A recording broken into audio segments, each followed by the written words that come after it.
এদিকে গতকালকের পর আজও বিধানসভায় একে একে যারা বিজয়ী প্রার্থী তারা শপথ নিলেন। রাসবিহারী কেন্দ্রের বিজেপি প্রার্থী জয়ী বিজেপি প্রার্থী স্বপন দাশগুপ্ত তিনি আজ বিধায়ক হিসেবে শপথ নিলেন। বিধানসভায় সদস্য নির্বাচিত হইয়া ঈশ্বরের নামে শপথ করিতেছি যে বিধি দ্বারা স্থাপিত ভারতের সংবিধানের প্রতি আমি অকৃত্রিম নিষ্ঠা ও আনুগত্য পোষণ করিব। আমি ভারতের সার্বভৌমত্ব ও অখণ্ডতা রক্ষা করিব এবং যে কর্তব্যভার আমি গ্রহণ করিতে উদ্যত হইয়াছি তাহা নিষ্ঠাপূর্বক নির্বাহ করিব।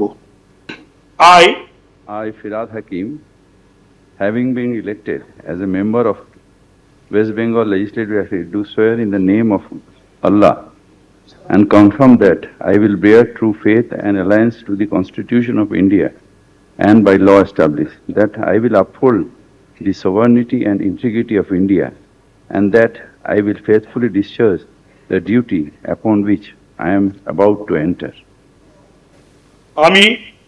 আমি সজল ঘোষ পশ্চিমবঙ্গ বিধানসভায় সদস্য নির্বাচিত হইয়া ঈশ্বরের নামে শপথ করিতেছি যে বিধি দ্বারা স্থাপিত ভারতের সংবিধানের প্রতি আমি অকৃত্রিম নিষ্ঠা ও আনুগত্য পোষণ করিব।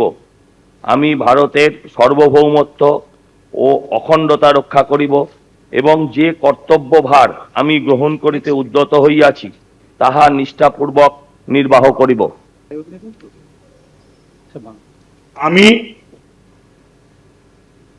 আমি কুণাল কুমার ঘোষ পশ্চিমবঙ্গ বিধানসভায় সদস্য নির্বাচিত হইয়া ঈশ্বরের নামে শপথ করিতেছি, সত্য নিষ্ঠার সহিত প্রতিজ্ঞা করিতেছি যে বিধি দ্বারা স্থাপিত ভারতের সংবিধানের প্রতি আমি অকৃত্রিম নিষ্ঠা ও আনুগত্য পোষণ করিব।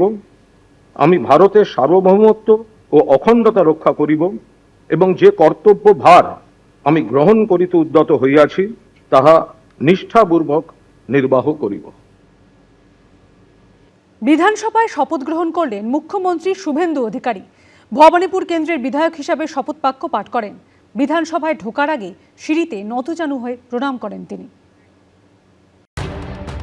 2014 পর 2026 সংসদ ভবনের পর বিধানসভা, প্রধানমন্ত্রী নরেন্দ্র মোদীর পর মুখ্যমন্ত্রী শুভেন্দু অধিকারী। 12 বছর আগে জাতীয় রাজনীতিতে যে ছবি দেখা গেছিল, বুধবার সকালে সেই ছবি ফিরল পশ্চিমবঙ্গের রাজনীতিতে। 2014 সালে প্রথমবার প্রধানমন্ত্রী হিসেবে সংসদে ঢোকার সময় নতজানু হয়ে প্রণাম করেছিলেন নরেন্দ্র মোদী। মুখ্যমন্ত্রী হওয়ার পর বুধবার বিধানসভায় ঢোকার মুখে একইভাবে প্রণাম করতে দেখা গেল শুভেন্দু অধিকারীকে। আগের বিরোধী দলনেতা যখন এখান দিয়ে ঢুকতেন ঠিক সেইখান দিয়েই আজকে মুখ্যমন্ত্রী শুভেন্দু অধিকারী এইভাবেই ঢোকেন। আজকে লাল কার্পেট বেছানো আছে আর ঢোকার সময় ঠিক এইখানেই তার জুতো খুলে নতজানু হয়ে তার বিধানসভার গেটকে বিধানসভাকে প্রণাম করে রাজ্যের মুখ্যমন্ত্রী আজকে বিধায়ক হিসেবে শপথ নিতে যাচ্ছেন। রাজ্যে প্রথম বিজেপি সরকার প্রতিষ্ঠিত হওয়ার পর ব্রিগেডে শপথ গ্রহণ অনুষ্ঠানের মঞ্চ থেকে নতজানু হয়ে পশ্চিমবঙ্গবাসীকে প্রণাম করেন প্রধানমন্ত্রী। এবার সেই পথ অনুসরণ করলেন শুভেন্দু অধিকারী। বুধবার সকাল 10:46 নাগাদ বিধানসভায় পৌঁছন মুখ্যমন্ত্রী শুভেন্দু অধিকারী। প্রথমেই বিধায়ক শঙ্কর ঘোষকে নিয়ে আম্বেদকরের মূর্তিতে ফুল দিয়ে শ্রদ্ধা জানান। বিধানসভার লনে তাকে গার্ড অফ অনার দেওয়া হয়। এরপর শুভেন্দু অধিকারী পৌঁছে যান বিধানসভায় মুখ্যমন্ত্রীর ঘরে, সেখানে ঘণ্টা বাজিয়ে পুজো করেন। এরপর মুখ্যমন্ত্রী চেয়ারে বসেন। তবে বিধানসভায় শুভেন্দু অধিকারীর কুর্সি নিয়ে রয়েছে একটা কিস্সা। মুখ্যমন্ত্রী হিসেবে মমতা বন্দ্যোপাধ্যায় যে চেয়ারে বসতেন সেই চেয়ারটা এখন চলে এসেছে বিরোধী দলনেতা যে ঘরে বসবেন সেই ঘরে। আর শুভেন্দু অধিকারী বিরোধী দলনেতা হিসেবে যে চেয়ারে বসতেন সেই চেয়ার এখন মুখ্যমন্ত্রীর ঘরে, অর্থাৎ চেয়ার বদল। সকাল 11টায় শপথ গ্রহণ শুরু হয়। প্রথমে ভবানীপুর কেন্দ্রের বিধায়ক হিসেবে শপথ বাক্য পাঠ করেন শুভেন্দু অধিকারী। আমি শুভেন্দু অধিকারী পশ্চিমবঙ্গ বিধানসভায় সদস্য নির্বাচিত হইয়া ঈশ্বরের নামে শপথ করিতেছি যে বিধি দ্বারা স্থাপিত ভারতের সংবিধানের প্রতি আমি অকৃত্রিম নিষ্ঠা ও আনুগত্য পোষণ করিব। আমি দু জায়গার এমএলএ হিসেবে তো শপথ নিতে পারি না। আমি ভবানীপুর থেকে শপথ নিলাম, মানে আমাকে সংবিধান আইন অনুযায়ী নন্দীগ্রামটা ছাড়তে হবে। কিন্তু নন্দীগ্রামে বিধায়কের পরিষেবা থেকে শুরু করে আমি নির্বাচন চলাকালীন যে সমস্ত উন্নয়নের প্রতিশ্রুতি দিয়েছিলাম, নন্দীগ্রামে দেওয়া আমার কথাও আমি কার্যকর করব। একের পর এক শপথ নেন শাসক ও বিরোধী দলের নবনির্বাচিত বিধায়করা। উজ্জ্বল মুখোপাধ্যায়, আশাবুল হোসেন, কৃষ্ণেন্দু অধিকারী, এবিপি আনন্দ। মুখ্যমন্ত্রী শুভেন্দু অধিকারীর নির্দেশে গোটা প্রশাসন এখন ফুল অ্যাকশন মুডে। এই আবহে দুর্নীতির আখড়া বন্ধে এবার সমস্ত বেআইনি টোল প্লাজা বন্ধ করার নির্দেশ দিল রাজ্য সরকার। বলা হয়েছে রাজ্যের সমস্ত অবৈধ টোল প্লাজা ও ব্লক গেটে চিহ্নিত করে বন্ধ করতে হবে। সেগুলো যাতে ফের চালু না হয় সেদিকেও কড়া নজর রাখতে নির্দেশ দেওয়া হয়েছে। অবৈধভাবে টোল আদায় বন্ধ করতেই হবে। সব জেলার জেলাশাসককে এই মর্মে নির্দেশ দেওয়া হয়েছে। দুর্নীতি কেলেঙ্কারির দ্রুত তদন্তে সক্রিয় রাজ্য সরকার। একের পর এক কড়া সিদ্ধান্ত নিচ্ছেন মুখ্যমন্ত্রী। তার নির্দেশে গোটা প্রশাসন এখন ফুল অ্যাকশন মোডে। এই আবহেই দুর্নীতির শিকড় উপড়ে ফেলতে এবার সমস্ত বেআইনি টোল প্লাজা বন্ধ করার নির্দেশ দিল রাজ্য সরকার। এই মর্মে নোটিশ জারি করা হয়েছে। সব জেলার জেলাশাসককে এই মর্মে নির্দেশ দেওয়া হয়েছে। বলা হয়েছে রাজ্যের সমস্ত অবৈধ টোল প্লাজা ও ব্লক গেট চিহ্নিত করে বন্ধ করতে হবে। সেগুলো যাতে ফের চালু না করা হয় সেদিকেও কড়া নজর রাখতে নির্দেশ দেওয়া হয়েছে। বলা হয়েছে অবৈধভাবে টোল আদায় বন্ধ করতেই হবে। এই সরকার অনেক প্রত্যাশা জাগিয়ে এসেছেন এবং করাপশনের ক্ষেত্রে জিরো টলারেন্সের নীতি বারে বারে নির্বাচন চলাকালীন আমাদের পক্ষ থেকে বলা হয়েছে। সরকার পাল্টাতে বহু জায়গায় ভোল পাল্টে গেছে। শিলিগুড়ির ফুলবাড়িতে একটি টোল গেট পরিচালনা করতেও শিলিগুড়ি জলপাইগুড়ি উন্নয়ন কর্তৃপক্ষ। এই রাস্তা আগে রাজ্য সড়ক ছিল, পরে জাতীয় সড়কের সঙ্গে মিশে যায়। অভিযোগ, তারপরে তৃণমূলের কর্মী সমর্থকরা এই টোল গেট থেকে টাকা তুলত। ভোটের ফল ঘোষণার পরে 4 তারিখ বিজেপি কর্মীরা এই টোল গেট বন্ধ করে দেয়। যখন বন্ধ হয়ে গেছে ভালো হয়েছে ড্রাইভারদের জন্য। এদিকে লোকটাও দাদাগিরি করতো, ড্রাইভারদেরকে মারতো। আচ্ছা, তো টোল বন্ধ হতে খুশি? একদম খুশি। এখন রাস্তাতে পুলিশে কম করে না। আগে টোলে আমাদের 400 টাকা লাগতো, সরকারি রেট তো 100 টাকা। 400 টাকায় নিত আগে যখন চলতাম, তখন তো কম ছিল, কিন্তু তারপরে আমি যতদিন এখন চলছি 400 টাকাই নেয়। পশ্চিম বর্ধমানের পাণ্ডবেশ্বরের ফরিদপুরেও 2টি টোল প্লাজা বন্ধ হয়ে গেছে। টেন্ডার শেষের পরে নতুন টেন্ডার না হয় টোল প্লাজা বন্ধ করে দেওয়া হয়েছে বলে দাবি প্রশাসনের।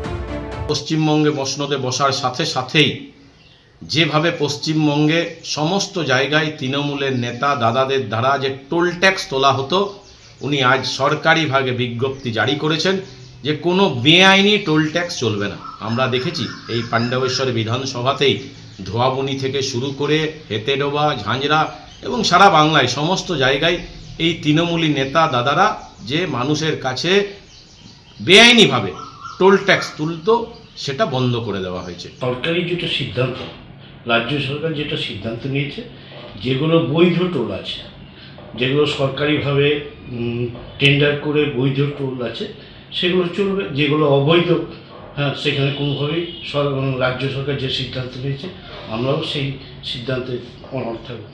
ফরিদপুরের বিডিও জানিয়েছেন যে টোল প্লাজা টেন্ডার শেষ হয়ে গেছে সেগুলো বন্ধের নির্দেশ দেওয়া হয়েছে। টেন্ডার প্রক্রিয়া হতে সময় লাগে। আইনিভাবে কাউকে এইটুকু সময়ের জন্য দায়িত্ব দেওয়া যায় কিনা ভেবে দেখা হচ্ছে। বীরভূম জেলা জুড়ে 19টি পঞ্চায়েত সমিতির টোল, 6টি পুরসভার টোল এবং বীরভূম জেলা পরিষদের টোল রয়েছে। এছাড়াও একাধিক অবৈধ টোল মিলিয়ে মোট 40টি টোল রয়েছে। ভোটের ফল বেরোতেই একাধিক টোল প্লাজায় ভাঙচুর করে আগুন লাগিয়ে দেওয়া হয় বলে অভিযোগ। বিজেপি সরকার ক্ষমতায় আসতে বীরভূমের বিভিন্ন প্রান্তে যে অবৈধ টোলগুলি চলছিল সেই টোলগুলি বন্ধ হয়ে গেছে। মানুষের খুব দীর্ঘদিনের, কারণ চালক থেকে এখানে যারা স্থানীয় বাসিন্দা প্রত্যেকের বক্তব্য হচ্ছে বেআইনিভাবে একদিকে যেমন পুরসভা টোল তুলত, অন্যদিকে পুলিশ টাকা নিত লাগাতার। এবং তাদের বক্তব্য হচ্ছে বিজেপি যেদিন থেকে ক্ষমতায় এসছে তার পরের দিন থেকেই কিন্তু এই টোল বন্ধ হয়ে গেছে। 400 কিছু ছিল ইউনিয়নওয়ালা সব, ইউনিয়ন সেন্টে কি সব পার্টি আর পুলিশকে নিত এখানে, ওখানে পুলিশ ডাক পার্টি নিত 150-200 এরকম। পুলিশ কত নিত? 150-200 এরকম। 600 টাকা যাচ্ছে প্রত্যেক গাড়ি। মুখ্যমন্ত্রীর নির্দেশের পরই যে টোল প্লাজাগুলির টেন্ডারের মেয়াদ শেষ হয়ে গেছে সেগুলিকে টোল নেওয়া বন্ধ করতে নির্দেশ দিল বর্ধমান পুরসভা। এরকম 9টি জায়গা থেকে টোল আদায় করা হতো। তার মধ্যে 3 জায়গায় বালির গাড়ি থেকে ও 6 জায়গায় পণ্যবাহী গাড়ি থেকে টোল নেওয়া হতো। মুখ্যমন্ত্রীর তরফে একটা নির্দেশিকা প্রকাশিত হয়, সেখানে সর্বত্র সব ধরনের টোল আদায় বন্ধ করতে বলা হয়েছে। অ্যাকর্ডিংলি আজকে সকালবেলায় আমরা বর্ধমান পৌরসভার বালিঘাটে 3টে টোল ছিল এবং রাস্তায় 6টা টোল ছিল। এই 9টা টোল বন্ধ করে আজকে আমরা নির্দেশ জারি করেছি। সব মিলিয়ে মুখ্যমন্ত্রীর নির্দেশের পরই দিকে দিকে অবৈধ টোল বন্ধের তৎপরতা শুরু হয়েছে। পার্থপ্রতিম ঘোষ, সনদ ঝা ও কমল কৃষ্ণদের রিপোর্ট, এবিপি আনন্দ। এবিপি আনন্দ, এগিয়ে থাকে, এগিয়ে রাখে।